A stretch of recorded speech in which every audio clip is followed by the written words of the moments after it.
Welcome to episode 6 of Before the Pros.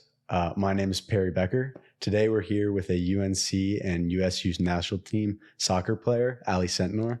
Ali, thank you for coming on the show. Of course. Thanks for having me. Yeah, this is great. So you led the USU youth national team in goals last summer at the U20 Concacaf championship. And then this past season at UNC, you led the team in points, assists, and goals. But I want to get into your success in a little bit. But first, I understand that was your last season at UNC after just your redshirt sophomore year. Yeah, unfortunately, that was my last season at UNC. But I had an amazing time here, great memories, and I'm excited for the next steps. Yeah, what is the next steps? Yeah, so I'll be going into the 2024 NWSL Draft, which is on January 12th. And hopefully I will get drafted to a team. And then preseason starts in February, so kind of a quick turnaround. Yeah, so you're going right from Chapel Hill to wherever team you get drafted to start training with them. Yeah. So I'll go there at the end of January, get moved in, and then the season's from March to October / November, whenever playoffs are. Nice. That's exciting. Yeah. That's exciting. So, I mean, obviously, like UNC has a great athletic culture, but it's more than just athletics here. So what are you going to remember from UNC, not just on the field, but off of it as well? Yeah, I think it's super important that I gained a lot of opportunity and experience at UNC outside of the soccer field as well. I think it's an incredible university. The campus, the people, the professors, just everyone really loves it here, which kind of makes the town and makes the school. And I think I'm just gonna take away all the incredible people I've met and stay in touch with them as much as possible, and then also come back and visit the amazing athletic culture, as you said, going back to football and basketball and soccer games and just still being a Tar Heel. Yeah, that's great. That's great. I want to get into your success over the last summer, 2023, at the U20 CONCACAF Championships, where you led the team in goals. So what was that experience like for you down in the Dominican Republic? Yeah, I've been a part of the national team, the youth team, since I was 12. So it's been an incredible opportunity, and it's just an honor every time you kind of put on that jersey to play for your country. That was actually my first CONCACAF, which is crazy because usually you have the CONCACAF tournament, the qualifying tournament for the 17s, the U17s, and the U20s, and I was eligible for 2 U17s and 2 U20s.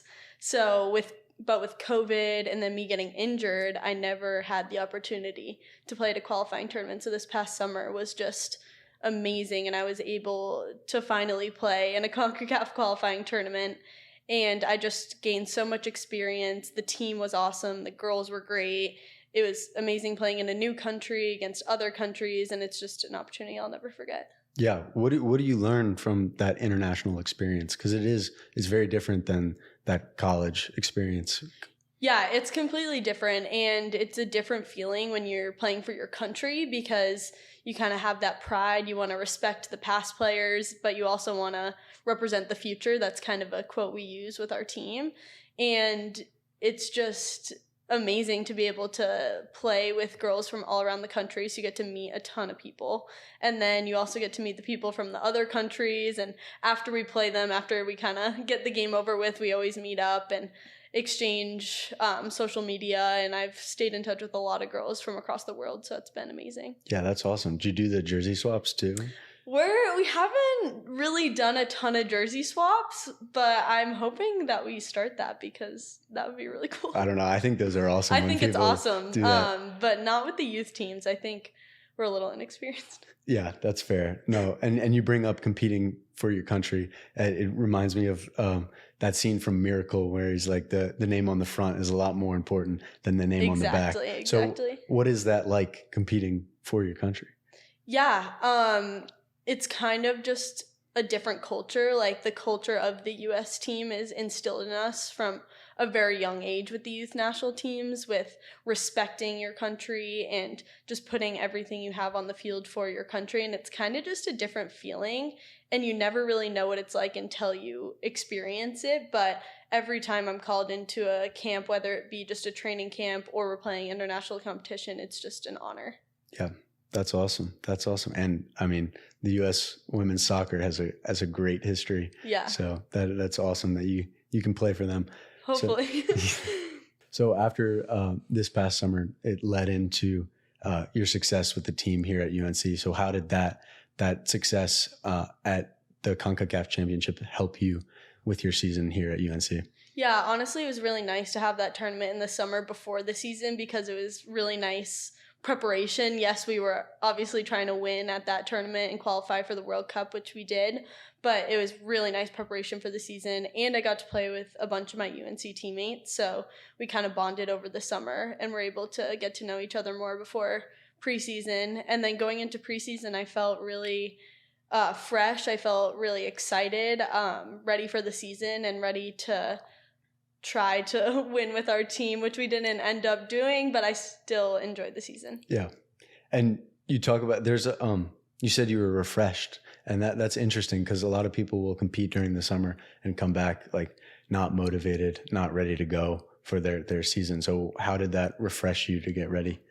Yeah, I think personally, I just enjoy playing games, and the trainings are awesome and you got to enjoy the journey, but playing games is nothing like anything else. Like, it's just a different feeling. It's a different sense of competition of playing for your team. So I think playing those games over the summer just made me really excited to come back and play for Carolina and play in those games. So I think just having that experience over the summer made me more excited than depleted. Yeah, no, that's good. And I mean, although you didn't end up winning it here at Carolina, you did make it to the Elite Eight and you were ranked first throughout the season. So what did you learn from this season at UNC? Yeah, I think every season brings on a new set of things that you learn and lessons and just things that you're going to carry with you throughout your career. So I think this season was a lot of different adversity that our team hasn't faced. Mm-hmm. The new rule couple that they put in 1 or 2 years ago where you don't have overtime during the season was definitely a challenge for us because we tied a lot of games this fall. So it was interesting. We had to kind of learn how to try to win those games instead of tying them. And yeah, our team just had to keep grinding throughout the season, and we just learned a lot about each other and we learned a lot about competing. And I think there's always things you're going to take away from the season, but I think overall we just learned that we play better together than alone. Yeah, that's fair. And adversity that you face helps you kind of realize those kinks. And, that's always, I mean, people look at it as a negative, but usually it can turn out to be a positive in the long run. Yeah, for sure. So as long as you just have to learn from it. Yeah. Right? You can't, if you face challenges and you don't do anything about it, nobody's benefiting from that. Exactly. So, and then, after this season, you decided to turn pro. So what kind of led into that decision to turn professional? Yeah, I think it was one of the hardest decisions I've ever had to make. I absolutely love it here. I love Chapel Hill. I love the team, my staff, and just everything. So I've had an incredible time here. I think the landscape is changing a bit. I think more girls are going professional right out of high school, or they're leaving after a few years of college. So the landscape is changing in general, but I also just think for me personally, I knew it was the right decision. I have a lot of goals, and I think the best thing for me is to try to play at the next level. I'm excited to be around girls that and women in the league that are better than me and that are going to push me every single day. I think it's really exciting that I can play soccer as a job, and I get to show up to the field and do the thing that I love the most, and that's my job, and I think that's amazing. Yeah. But it was one of the hardest decisions I've ever had to make, but in my heart I know it's the right decision. I have a great support system around me that is helping me make these decisions, and my staff is on board, so I'm very excited. Yeah, I mean, obviously playing a sport for a job is a dream that people have. It's crazy. Even just coming to college for sports has been a dream of mine. So that's awesome that you get to continue that. It's crazy too. I mean, a couple years ago when the league was created and everything, it was not livable. The salaries that you're getting were not livable. So it's really cool to see now that people coming into the league are able to live off of the salaries that are given in the NWSL. And I think that's just a testament to women's soccer growing as a whole. Yeah, absolutely. And women's sports in the U.S. has been growing just out of control, which is good. Oh, it's great. Yeah. Women's basketball just signed a major deal with ESPN and women's NCAA. I saw that. Yeah. That's incredible. So, yeah, and then the coach here at Carolina actually helps lead that deal. So that was really cool to see. Yeah, it's awesome. But you mentioned that the landscape is changing and more people are actually going professional than staying collegiately, which is kind of interesting given what NIL has done to help kind of keep more athletes in college. So why is that different for the NWSL? Yeah, I'm not exactly sure. I'm not not an expert, but I think NIL is definitely helpful. I think it's probably a little more helpful for those revenue sports where you're getting almost the same amount of money you would get if you were to go pro. I don't think women's soccer has necessarily gotten to that level, even though it's definitely good. Yeah.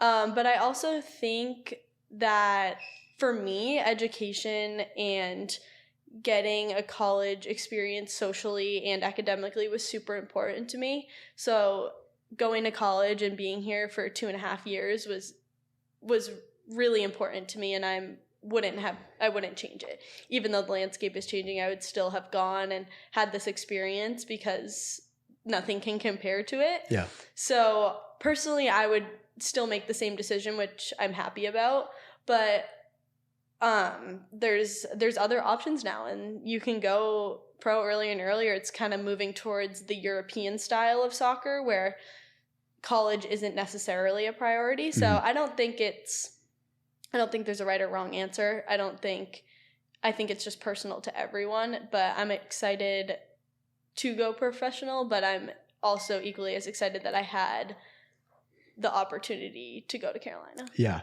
And you said you've only been here 2.5 years. So are you graduating after this 2.5 years, or are you going to stay enrolled in classes? How does that work? Right. So I don't have enough credits to graduate. I've been really pushing the summer classes, but I still have a few left. But the professors have been really nice, and I'm taking a couple online in the spring and hopefully over the summer. And hopefully I should graduate on time with my class. Yeah. I don't know if I should put that out there, but I think that's the plan. And yeah, the university's been really good about it. So I am definitely going to get my degree, though. Are you trying to graduate in a year, or is it 1.5 years to finish in 4? Because I know soccer, they like to give you they do 3.5. So hopefully I'll be done at the 3.5 mark, I should have before. But if it takes 4, that's all right. Gotta get the degree. Yeah, hey, you gotta go pro too. Yes, that's exactly. a huge opportunity. So hopefully I'll be able to balance both. It will be challenging, but I'm excited. Yeah, it's a good challenge. Yeah, exactly. Good challenge to have. And so the U20 team that you're part of in Dominican Republic qualified for the U20 World Cup, which is this summer. Yes. So, and you said that the professional season goes from March to November, right? Which includes the summer. So are you going to be able to play still in the World Cup, in the U20 World Cup this summer? Or? Yeah, if I make the team, hopefully I'll be able to play in that tournament. I think it's during a FIFA window. Okay. So they have FIFA windows during the NWSL season so that international teams can hold camps without their players missing out on games and trainings with their pro teams. Yeah. So I'm hoping that's during a FIFA window. I know the rest of our training camps are, and it's just whether the professional club releases you to go with the youth national teams, but usually they do. And with the amount of younger kids kind of entering the league, it's become more uniform that they do release those players and allow them to play for their youth teams because it is such a good experience. Yeah, absolutely. And those training camps, that's where you qualify for the team. Is that how that works? So we had the qualifying tournament, but we'll have training camps for a week and a half, where they just bring in whatever roster they want to bring in, and you have a couple trainings a day or one training a day and a lot of meetings and a lot of film, and they're basically just preparation for the World Cup. So you get to play with the girls that you're going to be playing with, which you don't get to do every day because you don't all play for the same team. So those are nice, and usually they're in California or Florida, somewhere nice. So you get to go for a week and a half, hang out with a bunch of cool girls, and play soccer with some great players. Yeah, that's awesome. Yeah. It's very different than swimming, because swimming is purely time. Like, I can look at somebody and say, I'm better than them because my time is better than them. Right. Versus or they're faster than me and they're better than me. And that's just, it's very, it is what it is. But soccer is very different. There's a lot of judgment that goes into deciding a team. So how do you deal with that as a player? Yeah, and it's actually really interesting because that's what makes the draft so interesting. Because you can be a great player, but if a team doesn't necessarily like your style of play, then you might not get drafted by that team. So it's nice because it is subjective. So some coaches might really like you and some might not, and you might fit in somewhere, but you might not fit in somewhere else. So it is nice to have that option where it's not just a set time where you have to be better than this time or you're not going to be picked. Yeah. But it's also hard because you don't necessarily know, that's why the draft is so scary. You don't know where you're going to go in the draft. You don't know who likes you and who doesn't, and where you're going to fit in. So I think that is a really interesting point. And it's also interesting to watch the draft because you don't know where everyone's going to go. Yeah. But it's interesting for colleges too. I mean, you go through an entire recruiting process to see where you're going to fit best and where they see you playing on the field and how you're going to interact with the team. And there's a lot more that goes into it with soccer because, like you said, it isn't black and white. Yeah. So it's a whole process and a lot goes into it. Yeah, absolutely. And so for the NFL draft, that's what I'm going to compare this to. They typically know where they're going to fall roughly. I mean, every now and then we'll have a guy that falls a round or two more than they expected. Mm-hmm. But is that the same with the NWSL draft? Do you have any idea where you could fall, or is it just kind of you'll find out? I think it's comes? A little bit more, I wouldn't say relaxed. I would just say it's a little bit, you don't really know, because with the NWSL, teams can trade up for picks and they can trade allocation money, they can trade players. And since the league is still in its, I wouldn't say infancy, but in its first decade, it's easier to trade up and down and trade for those spots. You don't really know exactly what the order is until the day of the draft. So no, you don't really know. And there's interviews with coaches and teams before, and they can evaluate your personality and watch film.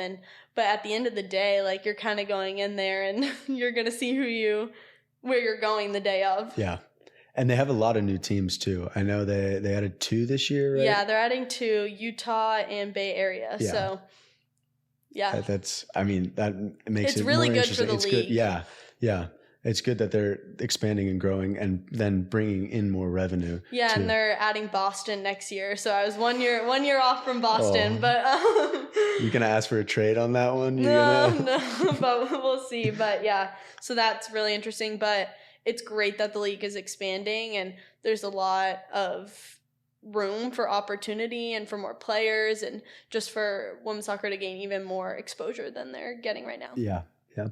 Are you going to go to the draft? Is it the same kind of style as the NFL draft? Yeah, so I am going to go. I leave on the 11th. It's in Anaheim, California. Okay. And the draft is on the 12th. So I will be there in person. My parents are going to meet me there. But it's at the coaches convention. Okay. The United Soccer Coaches Convention, which they do every year. And I used to go in high school because they had the All-America Awards, and also, I'm a soccer geek, so they had all the tents set up with the different companies like soccer.com and Techne, and you could go and get free stuff. And I was just a geek. I would run around there for 2-3 hours in high school and just just love it. So I like going anyway, but I am going to go. Yeah. I'm gonna need you to elaborate on the geek part because in swimming we have like one of the best swimmers in the world, Caleb Dressel. Like we would hear about what he would do when he was like in high school. He would have a notebook where he would just write stuff about swimming down, like how he feels in the water, how his catch feels, like evaluating all the minor things. So what kind of stuff did you do? Yeah, I think that's really interesting because I do think when you're really invested in your sport, it does kind of take over sometimes. And you just, I mean, I always say like when I stop loving playing, that's when I'm going to stop playing.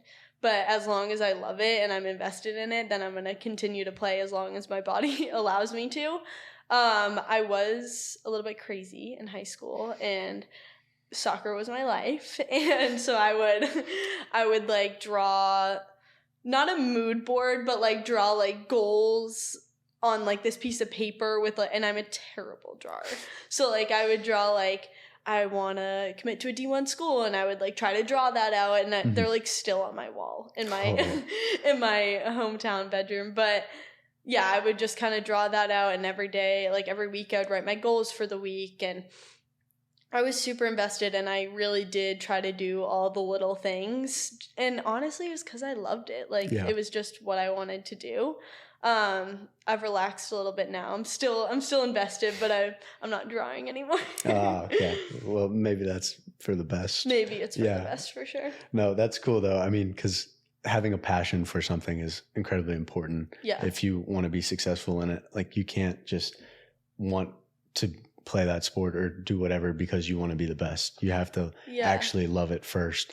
And you gotta love the journey too. Like you gotta love going to practice and like the 6 a.m. lifts. Yeah, they're awful, but if you don't enjoy that stuff and you're just looking for the outcome, it is a hard road. And if you don't get the outcome, and that's something I've learned here is, I mean, we're trying to win a national championship every year. And unfortunately that didn't happen while I was here. But if I had just allowed myself to feel happy when we won a national championship, I probably wouldn't have enjoyed my time here. Yeah. And that's something I learned in college. Like you gotta enjoy the little things, the people, the daily practices, because that's at the end of the day what you're going to remember, and not the one moment of confetti you get when you win. But you're still trying to win all the time. But if you don't, you still have to enjoy what you did. Yeah. Did you develop that love for the little things, or did that like just come naturally to you? Yeah, I developed it. I was very like outcome oriented, I think, in high school, but I got injured my freshman year. I tore my ACL in my first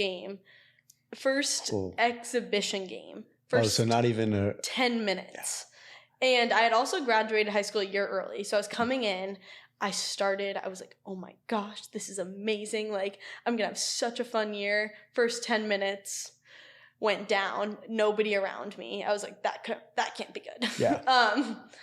But I honestly thought I was going to be back in 2 weeks. I had never been seriously injured. I broke my wrist, like playing goalie. That's pretty much it. And you can play soccer with a broken wrist. Dang. Yeah. So they put you in goal? Sorry. That's a little, I know. That's a little I don't know whose idea that was. Indoor goalkeeper, not my jam. But I got injured, and I found out a week later that I torn my ACL and I was going to be out for 9 months. That's the average recovery for that. And it was really hard to wrap my head around. And I was like, well, why did I graduate early then? And it was hard. It was a lot of things. I wasn't going to be able to play. How do I be happy? Soccer has been my life. Yeah. So I kind of learned, first of all, to find things outside of soccer that I enjoy, because that's really important. And then I also learned to celebrate the little things. I had this little notebook during my recovery where I'd write down like, oh, I bent my knee 15 more degrees today. And I had to genuinely like pick out the tiny things that I was proud of myself for, because or else it was going to be like the longest 9 months of my life. But I really learned to enjoy the little things and enjoy just going to the gym, being able to squat and being able to run. And I think I've tried to carry that joy with me for the little things throughout my rest of my college career, even when I was back on the field. And I think it was super beneficial, even though no one wants to be injured for that long. No, yeah. That Injuries are tough. Yeah. My first major injury was actually on a soccer field. No way. Yeah, I was 15, I want to say. Oh, geez. Ball was rolling out of bounds. I went to cross it and I fractured my pelvis. Ow. So it just, the ab just tore the muscle off or the bone apart pretty much. Yeah. And I didn't know how to deal with that at the time. And I got fat. Like, I'm not gonna, I seriously, like, I weighed like 25 pounds more than I do right now. So it was, and that was when it's hard. I mean, you grow up and your whole life is athletics. Like, you base your day around working out and like you can eat whatever you want. And it's crazy when that is taken away from you, but it does kind of change your perspective on things. It does. And it teaches you how to deal with a lot of things. Like, I've had injuries since I've been here, and I've been able to deal with them a lot better than I did when I had my first one. So, but it did, it did teach me the importance of, like, I actually do love the sports that I do. Yeah. It was a nice refresher. Yeah, I mean, the joy you get when you're able to get back to practice is crazy when you've been out for so long. Yeah. And also, I got to enjoy college. I got to make friends outside of the soccer team. I got to be a regular student for a little while, which nobody wants to be away from their sport, but if you can take a little bit out of it, that was kind of nice. Yeah. So you talked about outside of, just athletics here, you're involved in a lot of stuff. And one of those things is UNCUT here at UNC. So you're part of their 23 questions. So how has that experience been for you? Yeah, so I actually joined UNCUT my freshman spring. I just had heard about it kind of through the grapevine, heard about it from other people, seen it on Instagram, and I thought it was really cool. And I think if I'm going to be in college, I want to be invested and I want to be a part of what's going on here. And I just want to take advantage of all the opportunity that's here.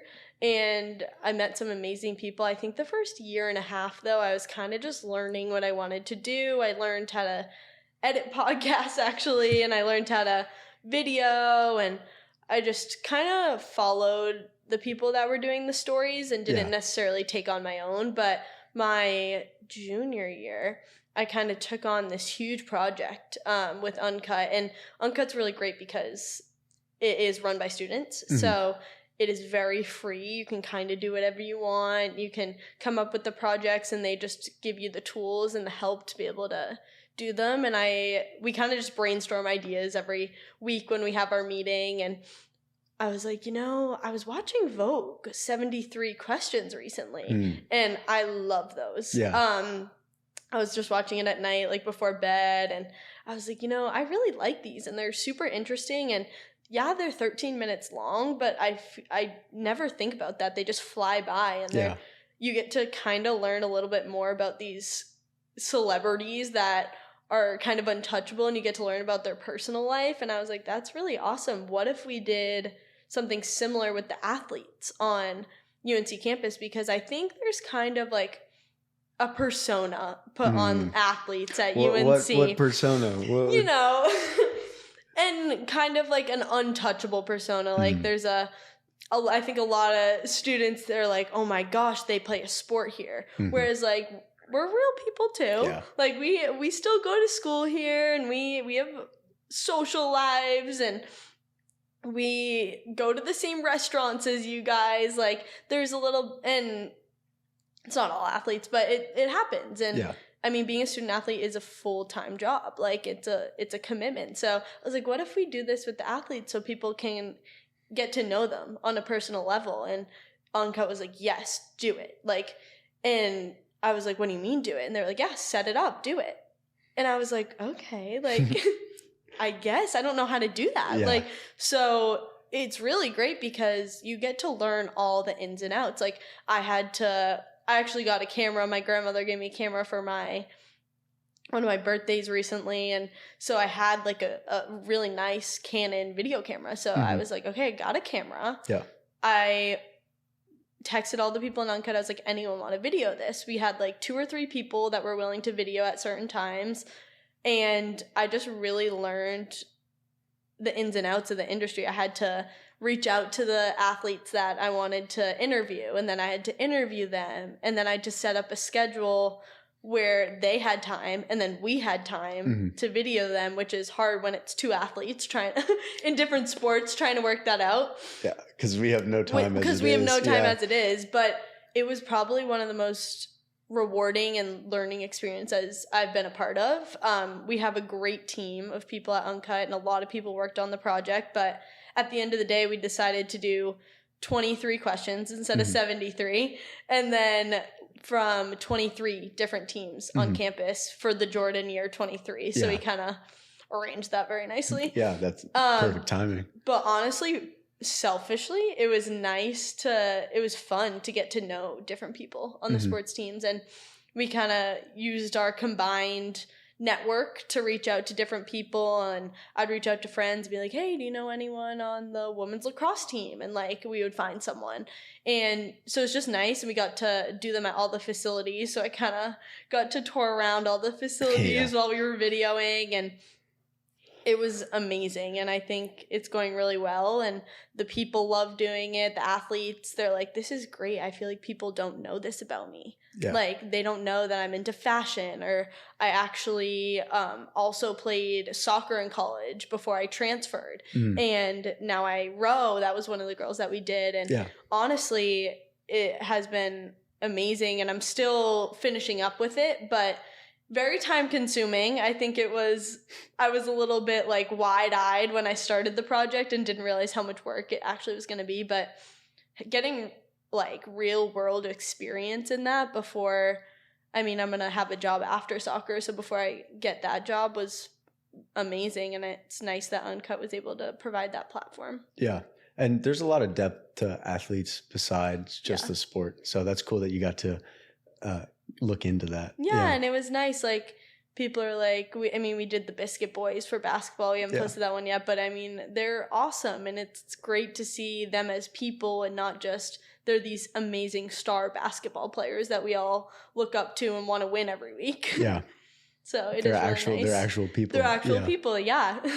Is that something that you because you talked about a job after soccer, it does end. Is that something you'd be interested in doing? Yeah, I think I love storytelling through, nowadays there's just so much you can do. There's podcasts, there's video, there's documentary. I would love to be a part of that world. But I just also really want to stay in sports. So whatever I can do, whether that be marketing or media management, so any of that, like if I can be still involved in sports, I think that's probably something I would want to do. Yeah, that's cool. I like the storytelling aspect as well.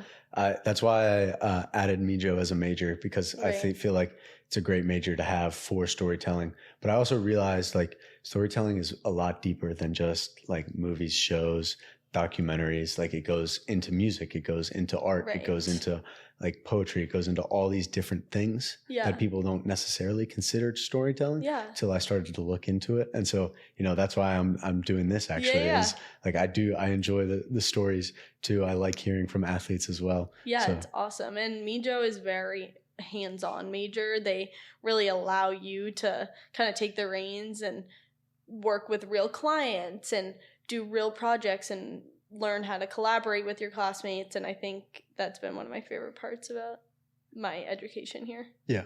Is the Mijo school. Yeah. Yeah. No, it's awesome. Definitely great. Yeah. Yeah.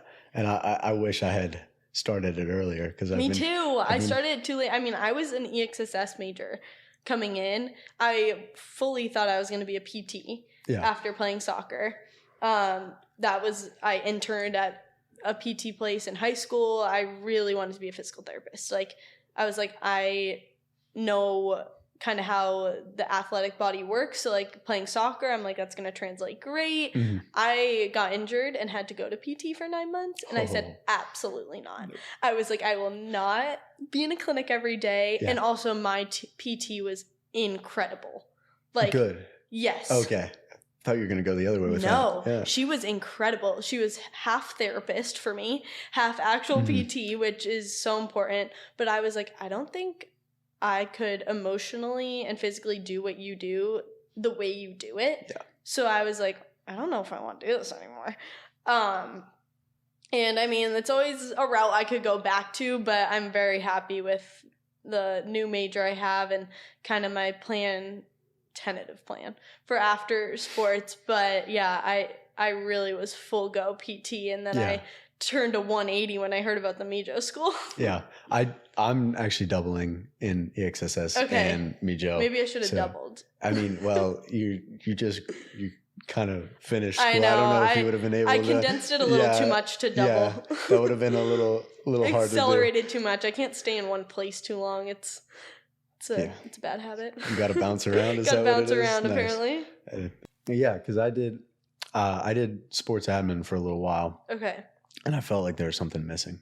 Like I just didn't want to have to be in the sports industry. Right. So I would still love to work with sports. I mean, I worked with soccer.com in an internship last summer. With my teammates. Yeah, I did. Yeah, it was great. And then, I would still be willing to do something like that after I graduate coming up. But I wanted to give myself freedom to do something else. And Mijo has definitely allowed so much freedom to do that. Yeah. Oh yeah. Because I mean, storytelling, like this kind of video stuff, can take you pretty much anywhere. Yeah, like for sure. You just get to decide, which is awesome. But I want to switch gears now because we talked about the changing landscape with NWSL. There's also a changing landscape in college athletics with NIL. I mean, that was before you got to campus, but that would have been after my freshman year. They allowed NIL, and you were actually one of the first athletes to sign an NIL deal with Nike. Yeah. So what was that experience like? I mean, it was kind of crazy. So you couldn't have an agent before NIL. So when NIL came out, I had talked to agencies before, had meetings with them, just kind of introducing myself to them and them introducing them to me, and more hey, we're here down the road, we would love to work with you. And so it was kind of just in the back of my mind. But my freshman year, I signed with my agency after NIL came out, and it was an NIL deal with my agent, and he was still getting to know me, and I really liked him, but he was like, so what do you like? What do you want to do? What can I do for you? Yeah. And I was like, nothing. I'm good right now. I was just coming back from I said sign with him during injury. So I was just coming back from injury, and honestly, all I wanted to do was play soccer. Yeah. I am not a flashy, social media influencer person. That's just not my personality. So he was like, really? Are you sure? Yeah. He was like, what can I do for you? And I was like, nothing. I'm just going to play soccer. If anything comes along, let me know. Yeah. But honestly, it's just nice to have you and have you teach me about the industry and social media skills and media training, all that stuff is great, but not really looking for anything. 6 weeks later, he's like, hey, Allie, calls me, you want to sign with Nike? I was like, what? I said no, right? I said, Nike? He was like, yeah, you want to sign with Nike? Yeah. And I was like, of course I want to sign with Nike. Yeah, there's no way that I am turning down Nike. Yeah. So that was crazy. How did he pull that off? That's impressive. Yeah, to this day, I still have no idea. Okay. So he must have been doing some stuff behind the scenes, or they reached out or something. But so that was incredible. I didn't even know that was an option. Yeah, because it wasn't an option. It wasn't really. I mean, you were the first group to sign with Nike. Yeah, there were a few girls before me in the college environment, which were huge deals. And I was like, there's no way this girl from Massachusetts, they do not want this girl, let me tell you. And yeah, but it was incredible, and I'm so honored to be a part of the Nike family. I mean, I looked up to Nike from day one. I mean, they're a very huge brand image and face of soccer. So, and never mind all the other incredible people that are involved with Nike and in other sports. So obviously I was flabbergasted, to be honest.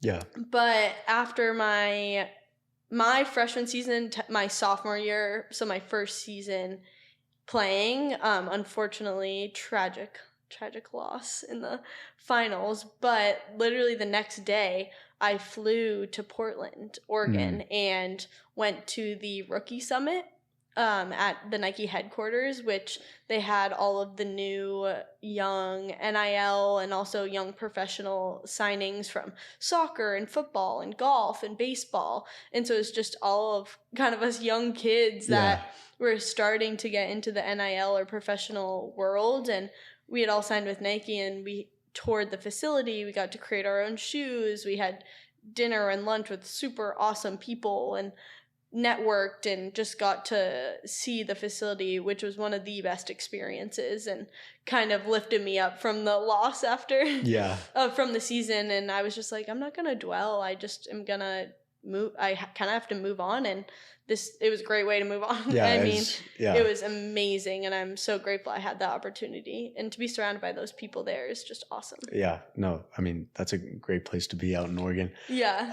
But I mean, we've talked about this. You kind of like to downplay yourself a little bit. A little bit. Yeah. Actually, a lot of it. I don't like talking about myself.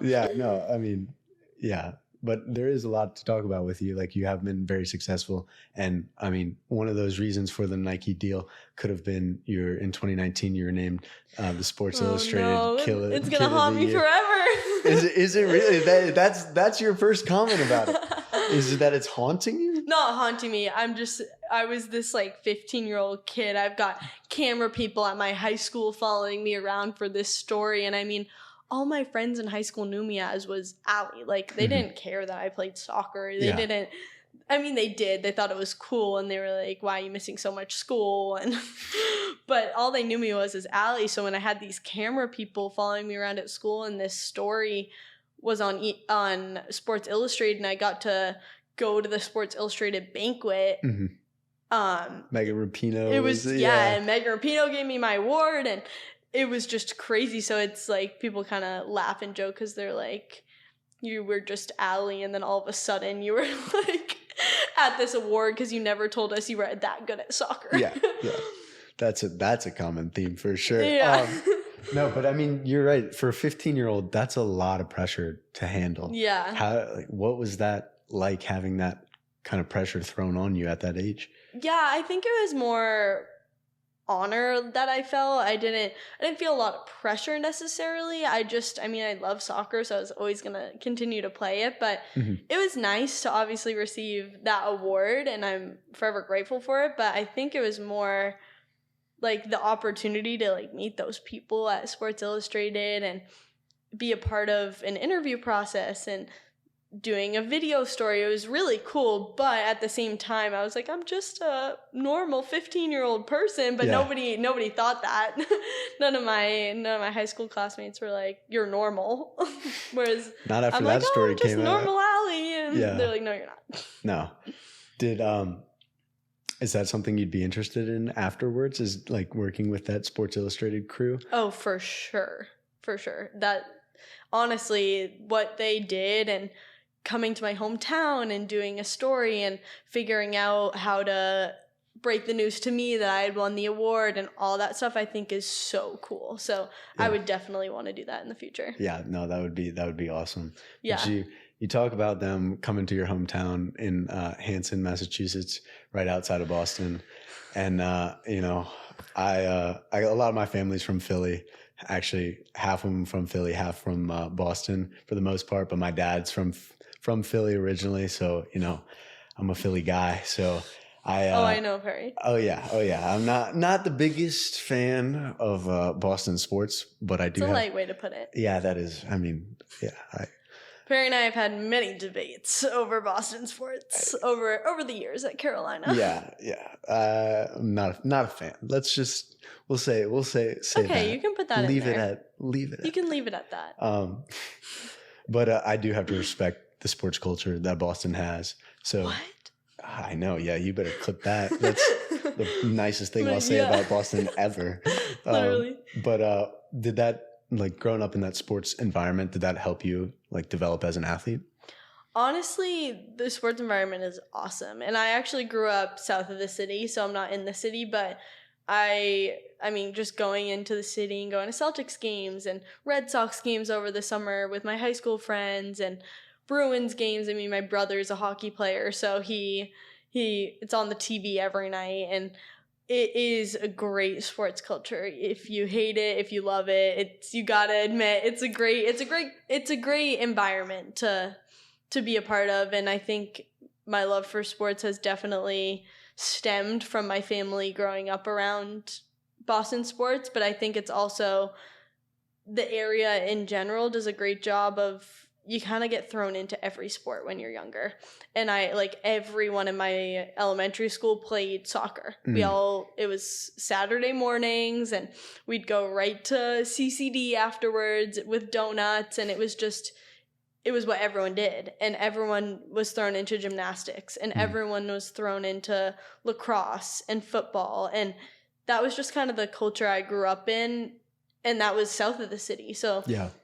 I think it's just a testament to, it is a huge sports hub, and then all the communities just take athletics very seriously, and it's a great way to build lessons and learn about kind of life and just learn how to interact with people. So I think I grew up playing every single sport under the sun, and then slowly started to specialize as I got older. Yeah. And that's interesting that soccer was so big in Boston, because I hear Boston and soccer is not on the list. No, we got the Revs, but it's not huge. But I think the youth soccer culture in Massachusetts is really big. Yeah. I mean, when I grew up, we had 5 clubs pretty much 20 minutes to an hour from me that all were women's youth clubs and men's youth clubs, and we would all play each other. And I mean, you didn't really have to drive that far to find another team to play. So I think it was really big growing up. Yeah. And working in it this summer, that youth soccer environment is massive. Oh, I mean, the tournaments, you must have experienced it over the summer, but you would literally go to these tournaments, and there would just be 20 fields, and they would have medical tents, and then t-shirt tents and sponsored tents like soccer.com, and it would just be madness for Friday through Sunday. Yeah. And you would play 2 games a day, and it was just crazy. And youth tournaments are just a core memory of mine, but the way that they do them in soccer is absolutely wild. Oh, it's different. It's way bigger than swimming.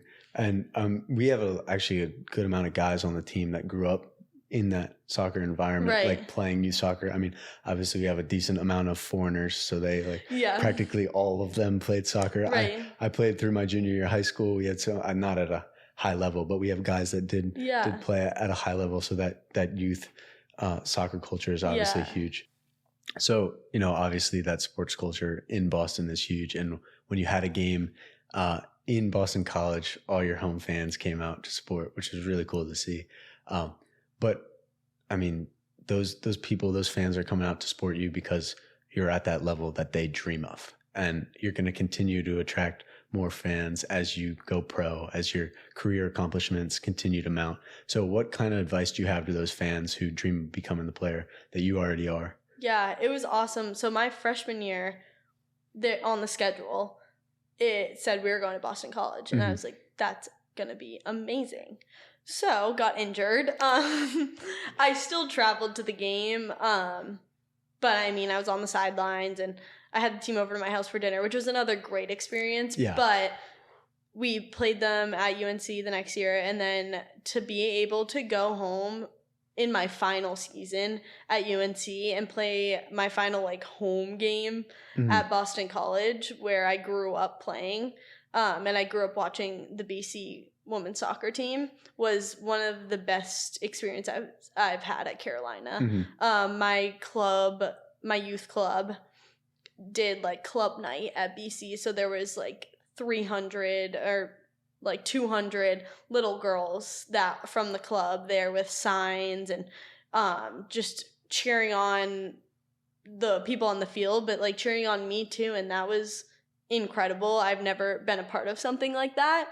I talked to all the girls after. I had my whole family there, my parents' friends, some of my high school friends that live around there for college, and it was just one of the best experiences, and I'm hoping I have something similar like that in the future, but I don't know if anything can ever match that. But I think it's crazy because I grew up kind of admiring the BC women's soccer team and wanting to be on the field like them. So it's crazy to think that I'm at that point in my life where these girls are thinking the same thing about us, because, you know, in the moment you're like, yeah, I do. I play soccer at UNC, but that's not like I'm not that cool. Like, I'm not like, it's not that cool.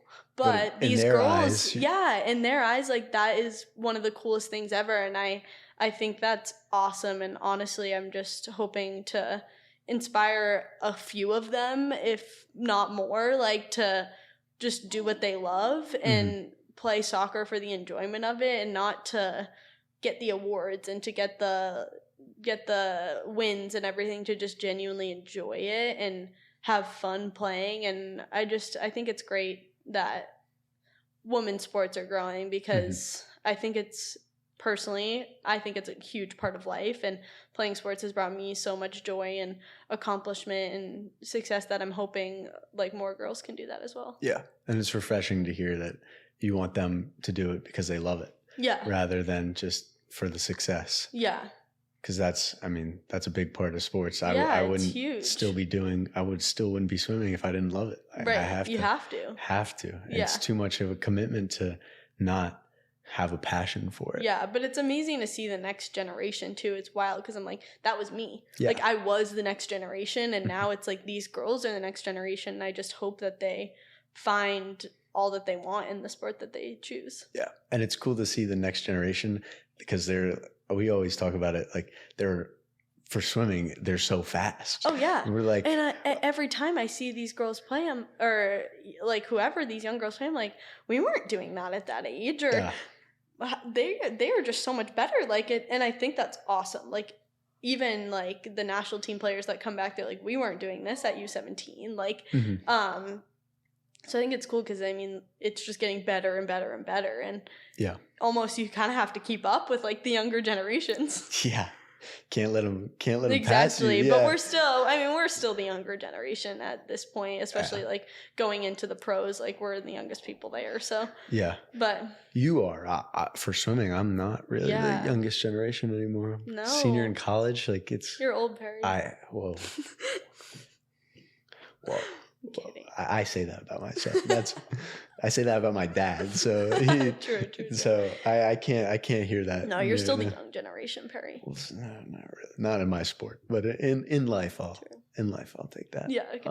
Cool. Well, Allie, thanks for coming on. Thank you so much for having me. No, this is great. We're gonna watch your career and hope for the best for you. Obviously. Yeah. So. Let's hope. Yeah, no, it'll be awesome. Yeah. So congrats on going pro. Thank you. We'll look to see I know, where you get drafted. I'm like right before the pros, so you're still I know. I got it. It's like right before. Yeah, perfect timing. Perfect timing.